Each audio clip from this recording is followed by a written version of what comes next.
Let's go now to our panel to talk the big stories of the day. Lara Greaves, political commentator, Mark Crysell, the Elephant vodcast co-host. Good morning. Morning. Morning. Good to see you both. Geez, do you trust where your health data's going these days, Mike? Yeah, I do, I guess, but it doesn't worry me overly. I don't really mind. Sorry if I move at the moment. My medical data might say I've got galloping flatulence, but it's the chair.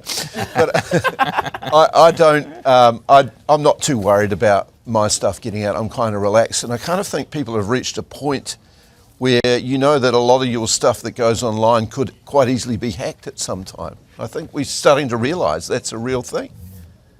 Doesn't mean you want it out there, though, does it? I'm pretty worried about it. Like, my medical records are pretty boring. There's some mental health stuff. I mean, I'm a millennial, whatever. We've all got that stuff.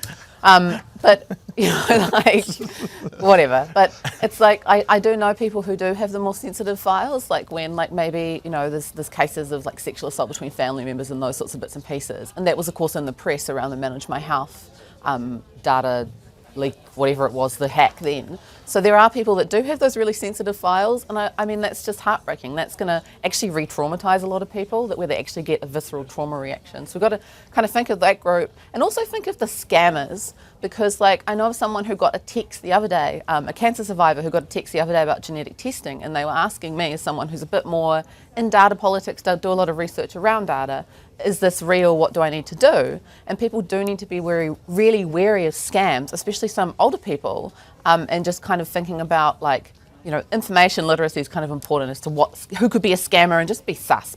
Yeah.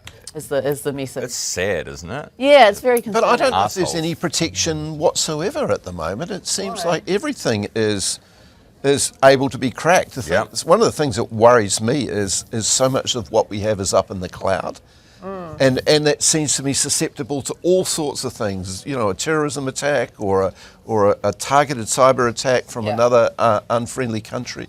And we put so much reliance on those things. If they ever went away, how are we going to cope with any of that? But, like, sometimes actually our data going overseas is safer than it being here, though, because, like, if you look at somewhere like Europe, they have proper regulatory regime. Yes. Perhaps a bit intense for a little place like us, but proper regime, proper fines. Here it's 10 grand. Yeah, it's outrageous. But it sounds like the government's going to do something. Well, that's a weird angle. They do something. What is that? Anyway, it's the hackers. They're here. Anyway, so hacking your angles. Hacking my angles. I'm like, that's not my good side, guys. Anyway, let's talk about Luxons, because we need to do something fun. And the outfit. Have you guys seen this story? Yes, so this is a story, and this is what he wore to the Nelson Art Deco Festival, Katie, wasn't it? Yeah. In Nelson. So that's what Key wore on the left. I love that outfit, that cracks me up. You know, he goes a Hundy, and this is what Jacinda Ardern wore. Yes, then some people are upset that this is the effort of our Prime Minister. Lara? It's Casual Fridays, isn't it? He can't stop being the corporate guy. It's Casual Fridays. He's ripping the silver fern, though. Yeah, but that's kind of corporate almost, isn't it? Yeah. Thing is, I was talking to Katie about this morning. If he went the other way, imagine the grief he'd get for that too. But that's fun, though, going the other way. Like, look at John Key's outfit. That's an excellent outfit. It is. I mean, and people were really proud of it. I remember staying in an Airbnb down there, and there being a photo of John Key in his Art Deco outfit in the Airbnb. Like, it's part of the culture there, you know, like, to dress up. So, I've just always kind of respected how hilarious his little outfit was. And it's super fun. Like, just have fun. There is a danger you can overdo it as well. I remember going to a party dressed as Willie Nelson, and my wife was David Bowie with off Aladdin Sane, and we walked in and we were so far over the top. So if you go in a little bit, you can always add to it. Yeah. But if you go in over the top, there's nowhere else to go.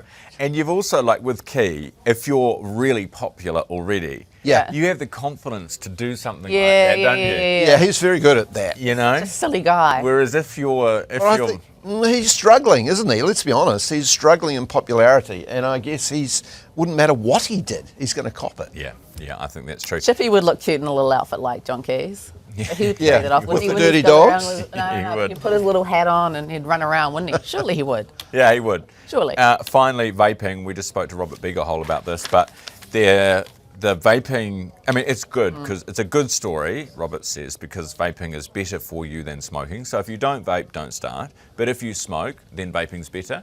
And if half of smokers switch to vaping, that's a good thing. I'm still sus about the tobacco lobby.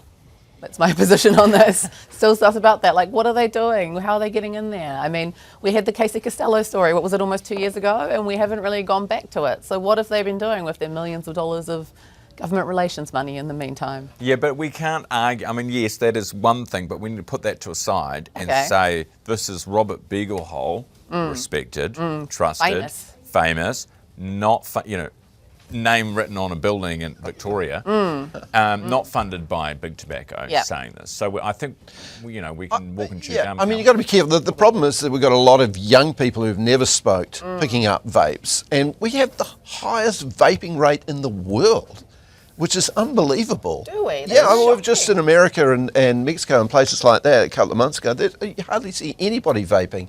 When you come back to New Zealand, but they're all on the darts, which is No, worse. they're not. They're not.